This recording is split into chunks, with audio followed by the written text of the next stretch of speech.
Sud Radio Sarraul, 18h-19h, Laurence Perrault, Pierre Chasseret. Bonjour tout le monde, mais quelle semaine, quelle semaine. On est déjà dimanche soir, donc la semaine prochaine va débuter demain matin. Mais alors, on va s'arrêter sur ce qui s'est passé cette semaine. Salut Pierre. Salut Malolo, comment ça roule? Bah écoute, ça va rouler moins cher par Victile. Je suis un homme heureux, mais attention, on va pas s'emballer. C'est quand même une annonce de campagne. Les annonces de campagne, on en aura d'autres. Alors ça a un intérêt, bien sûr, on parle de la baisse des tarifs des carburants et la baisse de la fiscalité sur les carburants. On en rêve depuis des années. C'est une annonce d'Anne Hidalgo, certes. Que vont faire les autres? Comment ils vont se positionner d'ailleurs? En tout cas, ce qui est super intéressant, c'est que ça y est, grâce à l'impulsion de 40 millions d'automobilistes, faut le dire, la mobilité arrive dans le débat de la présidentielle. Il était temps. On va en parler en détail. Combien de temps qu'on en parle, nous, dans Sarraul? Ça fait 7 ans et demi que Sarraul existe, donc ça fait au moins 7 ans et demi que ça existe. On a fait le job, ça y est, ça commence. Et voilà, 7 ans. Comme quoi, il faut toujours laisser le temps au temps. Premier sujet, vous l'avez compris de notre rendez-vous ce soir, la baisse de la fiscalité sur les carburants annoncée par Anne Hidalgo. C'était le 6 octobre, c'était exactement mercredi que ça a explosé dans tous les médias. Nous allons aussi parler d'un autre sujet qui fâche nous les automobilistes, qui nous fâche, c'est la hausse incroyable, Pierre, du malus en 2022, qui va être maintenant aussi un malus au poids de la voiture. Bon, alors là, la grossophobie, ça suffit. Si tu veux, moi, commencer à vouloir augmenter la fiscalité sous prétexte que la voiture ait fait 10 kilos de plus ou 10 kilos de moins, il y a un truc qui m'échappe. Les Français, ils achètent quoi? Ils achètent des voitures qui correspondent à leurs besoins. Ils achètent des voitures par rapport à leur famille, leurs besoins, leurs déplacements. Ils sont pas là en train de se poser la question de savoir si le véhicule il fait une tonne 750 ou une tonne 810. Et ce qui est grave, c'est que la taxe au poids, elle arrive à une tonne 8. Pourquoi? Parce qu'elle touche personne, quasiment aucun véhicule. Mais qu'est-ce qu'on va faire après tous les ans? On va baisser le poids petit à petit, et puis un jour on taxera tout le monde, et voilà, la taxe, le bâton, bing bing, l'écologie à coup de taxe. Moi j'aime pas. Jusqu'à 40 000 € de malus, on va en parler avec cette question que je vous pose d'ailleurs ce soir. Le malus en 2022 va faire mal, il y aura bien sûr le malus sur le carbone mais aussi au poids. Allez-vous continuer à acheter des voitures neuves? Et d'ailleurs, la question sous-jacente, c'est la voiture neuve ou la voiture va-t-elle devenir un objet de luxe uniquement dédié aux riches? On en parle avec vous, 0826 300 300. Vous n'hésitez pas à venir aussi nous donner votre avis. Et puis on terminera l'émission, Pierre, avec cet échange que tu as avec les auditeurs pour d'ailleurs nourrir un livre blanc que tu délivreras au nom de 40 millions d'automobilistes aux candidats à la présidentielle. À tous les candidats à la présidentielle, l'objectif est de faire monter votre question, la question de la mobilité, celle qui n'intéresse pas les journalistes. Ils se disent « Oh, la bagnole, on s'en fiche ». Et non, pour nous, c'est notre quotidien. Vous savez de quoi on parle. Lolo, elle est née avec un volant entre les mains. J'ai la photo. Un volant de 38 tonnes de mon papa à l'époque. Donc derrière, la mobilité, c'est une question fondamentale. Que vous soyez à vélo, que vous soyez à trottinette ou en voiture, ça nous intéresse. Venez parler mobilité avec nous. Allez, c'est parti, ça roule. C'est avec vous ce soir jusqu'à 19h. Sud Radio Sarraul, 18h-19h, Laurence Perrault, Pierre Chasseret. Le mercredi 6 octobre dernier, la candidate PS Anne Hidalgo se dit favorable à une baisse de la fiscalité sur les carburants. Tu peux me la refaire? Si tu veux. T'as mal entendu. Le mercredi 6 octobre dernier 2021, la candidate PS à l'élection présidentielle Anne Hidalgo, et maire de Paris, se dit favorable à une baisse de la fiscalité sur les carburants. Pierre Chasseret, 40 millions d'automobilistes. Bon, alors je ne vais pas dire qu'on y est pour rien, évidemment, parce que la mesure proposée, c'est celle qui est poussée par l'association 40 millions d'automobilistes depuis longtemps. Mais tu sais, Lolo, notre invité et moi-même, on a quand même frôlé l'infarctus du myocarde. Il ne faut pas nous faire des coups comme ça, parce que c'est dur. On est avec Daniel Quiero. Bonjour Daniel. Oui, bonjour à tous. Daniel Quiero, président de l'association 40 millions d'automobilistes. Alors, j'ai face à moi, Daniel, je vais être très honnête avec vous, un Pierre Chasseret qui est DG de cette association de défense des automobilistes. Heureux, comme je l'ai rarement vu ces 3 dernières années. Est-ce que vous êtes dans le même état de bonheur total ? Écoutez, c'est pour le moins inattendu de voir Madame Hidalgo, dont on connaît la politique par rapport à la voiture, annoncer cette mesure, et la première à l'annoncer. Mais je crois que Madame Hidalgo a de la mémoire. Elle s'est souvenue déjà que la première vague de Gilets jaunes, 40 millions d'automobilistes l'avaient annoncé déjà 1 mois ou 2 avant qu'elle arrive, en disant « attention, ça va péter ». Et là, on recommence à jouer les lanceurs d'alerte. On a alerté les pouvoirs publics sur le président et le Premier ministre sur l'effet que pouvait avoir cette augmentation sur les carburants, peut-être réanimer les gilets jaunes. Mais Madame Hidalgo a souffert des gilets jaunes. Elle a de la mémoire, donc elle a le mérite de lancer le sujet et voilà, et de reparler de l'automobile que vous parlez en général, qui est devenue un petit peu la chasse réservée à tous ceux qui ne veulent plus l'avoir. Alors, il est temps qu'on remette ce débat dans la campagne électorale. Et puis c'est surtout la mobilité, et je suis complètement d'accord avec vous, c'est le pouvoir d'achat. Effectivement, tous les journalistes ont réagi cette semaine, tous les experts, les politiques pour ou contre Anne Hidalgo ont réagi en disant c'est facile de sa part dans la mesure où sa politique anti-voiture sur Paris, c'est plutôt la candidate des bobos. Et là, d'un seul coup, ça devient la candidate du tout roulé en France. Ouais, alors moi je l'ai pas interprété comme ça. Je me suis dit, j'ai essayé de réfléchir, de me dire qu'est-ce qui a bien pu se passer dans l'esprit d'Anne Hidalgo. Je me dis, voilà, alors à Paris, c'est la capitale. Évidemment, on va pas tomber d'accord avec les mesures qu'elle a mises en place. Hein. Le 30 km/h généralisé, moi je trouve que c'est une bêtise. La fermeture des voies sur berge, c'est une bêtise parce que ça a pénalisé beaucoup de banlieusards. Par contre, il est vrai qu'en tant que maire de Paris, élu par les habitants de Paris, avec un découpage électoral qui fait que ce ne sont que les Parisiens qui votent, elle a certainement eu la tentation de faire des choses qui plaisaient aux Parisiens qui n'ont pas de voiture. Ils sont en majorité. Mais par contre, à l'échelle de la France, là on est sur un autre débat. Vouloir être le candidat de l'anti-voiture à l'échelle de la France, Daniel Quérault, faut être fou, faut tomber sur la tête. Il n'y en a pas un qui ferait ça. Oui, absolument. Je crois qu'elle a bien compris l'enjeu de cette élection et que l'élection, ce n'est pas une élection parisienne, c'est une élection nationale et qu'on voit que en province, vous avez 75% des gens qui vont au travail avec leur voiture. C'est Même ça. en Île-de-France, depuis la pandémie, c'est passé de 36 à 38%. Donc on voit que les gens utilisent plus leur voiture, ils ont plus besoin de leur voiture, donc il faut absolument arrêter de leur taper dessus. 87% des Français qui partent en vacances en voiture. 87. Voilà, on a une TVA, donc une TVA, c'est proportionnel. Donc, à partir du moment où vous avez une taxe proportionnelle, il y a un effet de levier par rapport au prix du baril qui est là. Plus la taxe proportionnelle est élevée, plus vous avez une augmentation rapide dès que le baril augmente. Et là, le baril va encore augmenter et on va voir l'effet. Ce matin, j'entendais, c'est quand même curieux, Christian Gollier de la Toulouse Economic School qui disait pour moi, c'est pas gênant qu'on arrive à 3 € le prix du litre de carburant à partir du moment où on va donner des compensations. Mais on va monter une usine à gaz pour donner des compensations aux gens qui en auront le plus besoin. Est-ce que demain, quand vous allez acheter un beefsteak, vous allez le payer en fonction de votre salaire? Parce que le beefsteak émet du CO2. Arrêtez. Non, je suis assez d'accord. Évidemment, ce sujet nous intéresse tous, puisqu'on est quand même 87% à partir en vacances, mais à mon avis, on est au moins pareil à utiliser notre voiture pratiquement tous les jours pour aller bosser, pour emmener les enfants à l'école, pour aller faire les courses. Jean-François nous rejoint au 0826 300 300 en direct de Pau. Salut Jean-François. Oui, bonjour à tous. Salut Jeff, ça roule? Oui, ça roule doucement. Ça roule quand même. Ça fait cher. Ouais. Ça fait cher, 10 centimes de plus, moi j'arrête de rouler en voiture. Ouais, alors, et 20 centimes de moins, vous faites quoi? Ouais, c'est surtout ça. Je fais un sourire. Voilà, puisqu'on l'a entendu cette semaine, Anne Hidalgo, elle annonce dans sa campagne vouloir baisser la fiscalité sur les carburants. C'est plutôt bon pour nous, ça, Jean-François? Mais oui, bon, je suis très très loin de cette dame, moi.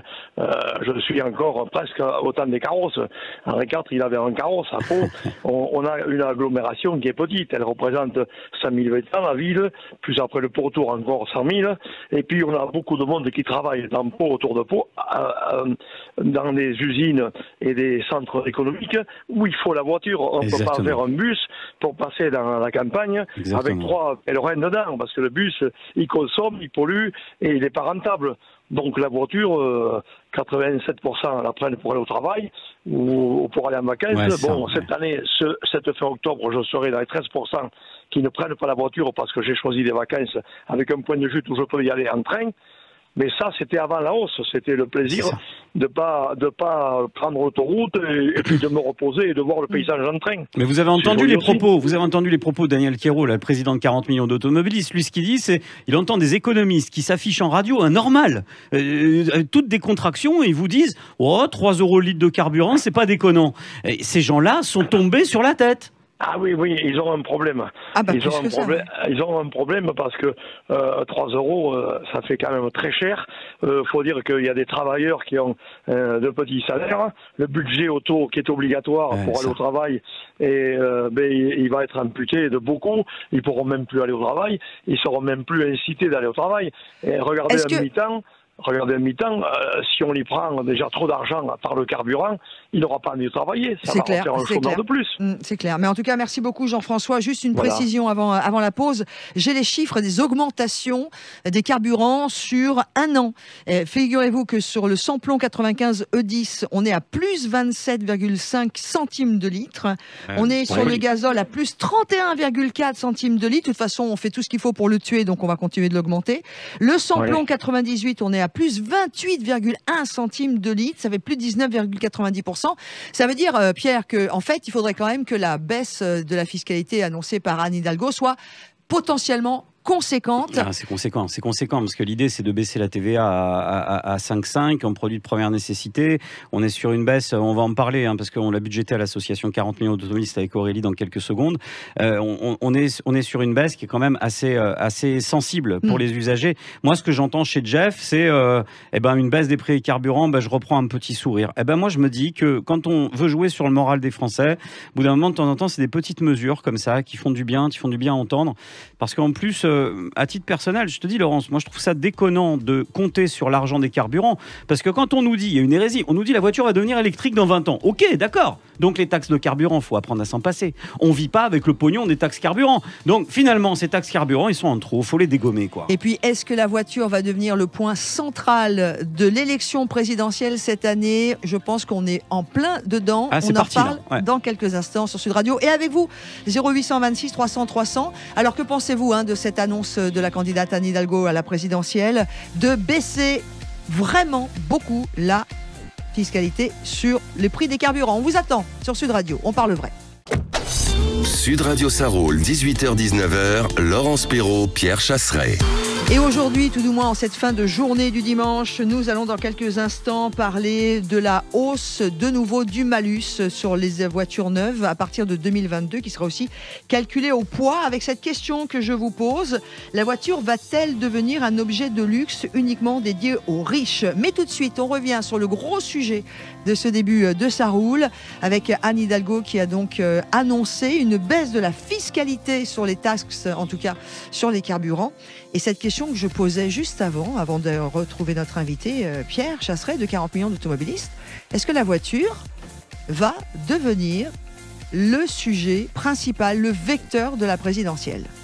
La mobilité va le devenir aussi, parce qu'on entend tous les thèmes qui tombent. Le sanitaire, bien sûr, évidemment. La sécurité, ok, pas de problème. Sauf que le grand oublié, c'était la mobilité. La mobilité, c'est capital, Lolo. C'est capital parce que nous, on le sait. On fait Ça roule maintenant, on est les vieux de la vieille. Ça fait des années qu'on est là tous les deux. Mais on sait que la mobilité tient à cœur de tous ceux qui nous écoutent et qu'aujourd'hui, la France a besoin de sa voiture. Besoin. Le mot, il est à retenir. C'est un besoin, une nécessité, une évidence. Sans voiture, c'est pas de lien social, pas de vacances, pas de boulot, pas d'enfants à l'école, pas d'activités périscolaires. La voiture, c'est le lien, c'est du social. Alors, il y a du social, bien évidemment, et puis le fait que ce soit hyper important, Daniel Quérault, sur sur ce qui se passe au niveau de la présidentielle, c'est comme vous le disiez tous les deux il y a de cela quelques minutes, on se souvient que les gilets jaunes, tout a explosé, la goutte qui a fait déborder le réservoir, c'était les taxes sur les carburants. Là, aujourd'hui, c'est-à-dire qu'on ne peut plus faire de la politique en France, en Europe et dans le monde, sans parler de mobilité, Daniel Quérault, et sans parler de voitures ou de motos.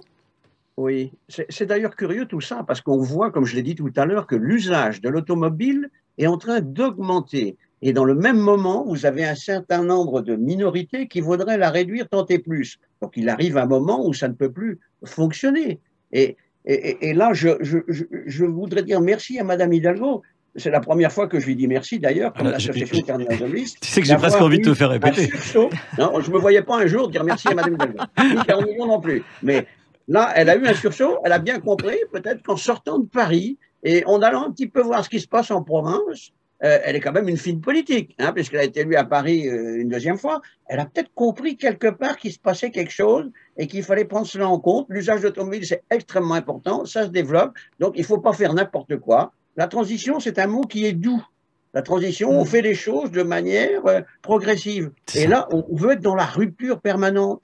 La rupture sur les prix des carburants, la rupture sur les technologies automobiles, la rupture sur les normes, la rupture sur le malus. un moment, ça va finir par mal se passer. Ça, Donc c'est les fort. candidats doivent se saisir de ce sujet tant qu'il est encore temps. Ça c'est fort, ça c'est fort. La transition c'est en douceur, sinon c'est de la rupture et la rupture c'est tordre le bras. Et tordre le bras c'est pas possible. Parce que la proposition, moi aussi, pris au piège après des années passées à houspiller, à me tacler Anne Hidalgo, me voilà en train de remercier, mais forcément, mais au nom des 40 millions d'automobilistes. Alors bien sûr, il y en a qui vont pas y croire, qui vont dire, mais c'est des annonces de campagne, évidemment. Ouais, sauf que là, cette fois-ci, je crois que c'est un marqueur fort et que derrière, ça va obliger. Je suis d'accord avec Daniel Quérault, Lolo. Ça veut dire que les autres candidats vont devoir réagir. On a entendu cette semaine les propos de Bruno Le Maire, le ministre de l'économie. Qu'est-ce qu'il nous dit ? Il nous dit, je crois que c'était mercredi, il nous dit, Bruno Le Maire, oui, non, c'est pas cohérent. Donc c'est quoi la cohérence ? Augmenter les taxes ? La cohérence, c'est quoi ? Ne rien faire ? Avoir gilet jaune x2 ? On en a parlé ensemble il y a quelque temps, Laurence. La taxe carbone qui a mis le feu aux poudres, elle n'est pas annulée. Elle a été ajournée par Emmanuel Macron. Cette taxe qui a mis le feu aux poudres des gilets jaunes, elle risque de revenir. Donc non seulement les autres candidats, pour l'instant, ils sont un peu pris au piège sur cette annonce, mais en plus de ça, ils veulent, pour certains, soit laisser les taxes telles qu'elles sont, soit les réaugmenter. Moi, ça m'inquiète. Sandrine Rousseau, qui voulait augmenter de 50 centimes les taxes carburant, c'était ça l'état d'esprit il y a encore une semaine ou deux. Maintenant, on parle en bien de l'auto. Merci Anne Hidalgo. Alors, on parle bien surtout de la fiscalité et du pouvoir rouler des Français. Parce que moi, on va accueillir Denis qui nous appelle de Limoges au 0826 300 300 sur Sud Radio. Mais est-ce que le pouvoir rouler des Français que veut Anne Hidalgo, est-ce que c'est réalisable? Est-ce qu'en termes de fiscalité pour le budget de la nation, est-ce que c'est réalisable de perdre un tel pourcentage? On va faire le calcul. La TVA, c'est 170 milliards d'euros dans les caisses de l'État. Une baisse de la TVA à hauteur de 5,5, ça serait un manque à gagner d'en gros 9 milliards dans les caisses de l'État sur les 170 milliards. C'est énorme. C'est pas rien. C'est pas rien. Cependant, là où je comprends l'analyse d'Anne Hidalgo, c'est qu'elle dit la voiture va être électrique, les constructeurs le disent. Point. Ils vous disent, de toute façon, les énergies fossiles, on va en sortir. Son constat, c'est de dire l'automobile électrique, même si elle remplace peut-être pas tout du jour au lendemain, comme dit Daniel Quérault, la transition, c'est pas la rupture. Peu à peu, l'État va devoir s'habituer à rentrer de moins en moins de taxes carburant. Ça, c'est la réalité. Donc, est-ce qu'on construit le budget avec une taxe qui est amenée à disparaître, ou est-ce qu'on construit le budget en se disant de toute façon, il faut s'en passer, autant permettre aux Français de faire des économies? Nous, c'est ce qu'on dit depuis 10 ans. Ouais, mais est-ce que c'est pas un peu idéaliste? On va accueillir, idéaliste, c'est-à-dire que utopique même, j'ai envie de dire, parce qu'on sait qu'aujourd'hui, tout a augmenté, le gaz a augmenté, c'est mondial, l'électricité va augmenter, le baril de pétrole continue d'augmenter. Lolo, 11 milliards de fraude fiscale, je préfère qu'on aille chercher l'argent de la fraude fiscale et qu'on refile l'argent aux automobilistes qui respectent les règles. Je suis d'accord avec toi, Pierre Chasseret, de 40 millions d'automobilistes, mais on sait très bien que cette fraude fiscale, c'est compliqué de la choper. Mais bon, de toute façon, ça part en tout cas d'un bon sentiment. Faire l'effort, et on est prêt à sortir le carnet de chèques et de faire des chèques en vert, et pas des chèques en blanc, mais des chèques en vert pour financer des conneries environnementales qui n'ont d'environnement que le nom. Je préfère qu'on sorte un beau carnet de chèques pour dire aux Français, on vous donne pas de l'argent. C'est pas donner de l'argent. On n'ampute pas de l'argent. C'est pas un cadeau fiscal aux automobilistes. On dit juste que l'État va moins en gauler. C'est-à-dire que jusqu'à présent, il vous faisait les poches, il vous piquait ce que vous aviez, et puis en plus, il vous siphonnait le plein. Là, ils disent, bon, on va arrêter, on va en laisser un peu quand même dedans. Voilà. Denis est avec nous, de Limoges, au 0826 300 300. Bonjour, Denis. Bonjour. Merci d'être avec nous. De toute façon, c'est un rap. Vos émissions. On n'a pas entendu, ça a coupé, Denis. Ah, je vous disais comme ça que c'était un ratable, vos émissions. Un rappel?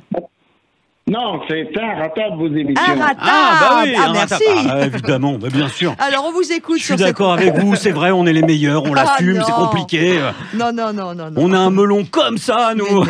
Alors, Denis, je vous écoute. On vous écoute tous les deux. Alors, je vous écoutais comme ça, là, discuter, là, que Hidalgo est prêt à faire des efforts sur la fiscalité. Oui. Oui, 20 centimes en moins sur le prix du carburant. C'est annoncé mercredi 6 octobre. Alors, bien sûr que je comprends l'inquiétude de certains, parce que c'est leur salaire là qu'on est en train de vouloir imputer, ou leur façon de vivre. Parce que si l'État français ne vivait pas comme il vivrait, aujourd'hui, je peux vous dire qu'on serait le meilleur pays au monde et les gens n'auraient pas besoin de frauder. Ah, parce que vous rebondissez sur ce que tu disais, Pierre, sur la fraude. Il fallait mieux aller chercher de l'argent de la fraude fiscale. Mais du coup, par contre, on est d'accord, Denis, que c'est bien, et Pierre, voilà, c'est vraiment le sujet aujourd'hui, c'est la baisse de la fiscalité sur les carburants. Voilà, moi, Denis, ce que je veux savoir, c'est si vous êtes content, si on baisse de 20 centimes les taxes carburant. Voilà. Je suis entièrement d'accord avec vous, avec ce que vous dites. Je bois vos paroles. Mais le problème, c'est que sur la fiscalité, sur la fiscalité, il y a beaucoup de choses à revoir. Il n'y a pas que sur les carburants. Mais vous savez, nous c'est ça roule, on s'occupe des automobilistes, on fait ce qu'on peut. Après, faut voir avec Daniel Quérault s'il veut pas prendre en charge le reste. Moi je veux bien. Et Daniel Quérault, président de la République, j'ai proposé, je lui ai demandé, il a pas voulu. Qu'est-ce que vous voulez que je vous dise? Daniel, d'ailleurs, pendant que je vous tiens, merci beaucoup Denis d'être intervenu dans Ça roule ce soir en direct de Limoges, belle ville de Haute-Vienne, capitale du feu, exactement. Daniel Quérault, président de 40 millions d'automobilistes. Vous y croyez? Vous pensez qu'elle va pouvoir aller au bout? Écoutez, elle a lancé le débat. À mon avis, je pense qu'il y a d'autres candidats qui vont venir là-dessus, parce que c'est un sujet qui concerne 40 millions de personnes qui sont aussi 40 millions d'électeurs. Donc, il faudrait quand même avoir un esprit bizarre et non responsable pour ne pas s'intéresser à 40 millions d'électeurs. Donc, le débat est lancé. Gageons que d'autres vont le reprendre. En tous les cas, la mobilité, en même temps, c'est le vrai sujet. Puisque là, augmenter les prix des carburants, c'est une régression de la mobilité. Donc, on ne peut pas continuer comme cela. Quand on veut faire une transition, il faut que ça se fasse dans la douceur. S'il y a rupture, il y a conflit, et on est reparti pour des conflits. On ne va pas se mettre en conflit avant de rentrer en campagne électorale. Ça paraît quand même bizarre. Oui, en tout cas, moi je suis de l'avis de Daniel. Je pense que ça y est, la question de la mobilité entre en scène. Et c'est important parce qu'on a tous vécu un moment de non-mobilité. Ça s'appelait le confinement. Avec le recul, j'ai plus envie de vivre ça. J'ai plus envie de vivre ça. Moi, j'avais de la chance, je vous le dis, à vous tous. Moi, j'avais ma chérie, mes 3 enfants. Je fais partie des privilégiés. Je fais pas partie de ceux qui n'étaient pas tout seuls enfermés dans une baraque à s'emmerder, à se morfondre en pleurant ceux qu'ils ne pouvaient pas voir. C'était compliqué pour beaucoup d'entre nous, beaucoup d'entre vous. J'ai pas envie de revivre ça. L'absence de mobilité, c'est le confinement. Et redonner de la mobilité, c'est redonner du temps social. Et je crois que personne ne dira autre chose que ça. Une baisse des tarifs de carburant permettra de rendre du pouvoir d'achat. C'est pas de l'argent perdu pour l'État, à mon avis. C'est une vraie manne financière qui va être du bonheur. C'est-à-dire que derrière, faire un plein et payer près de 100 €, c'est pas acceptable. Quand vous avez quelqu'un qui est au SMIC et que vous lui demandez de faire des pleins à 100 balles pour aller bosser et chercher 1000 balles, cherchez l'erreur. Voilà. On aura évidemment l'occasion d'en reparler souvent. Oui. Dans Ça roule, de cette annonce. Est-ce qu'elle va aller au bout? Est-ce que c'est faisable d'ailleurs? Est-ce qu'économiquement c'est tenable? On continuera à Ça roule et sur Sud Radio d'en parler. Vous savez qu'on parle vrai et sans langue de bois. Merci beaucoup Daniel Quérault. Merci à vous et bonne journée. Président de 40 millions d'automobilistes qui était avec nous aussi aux côtés de son DG, Pierre Chasseret, qui est aussi évidemment homme Sud Radio.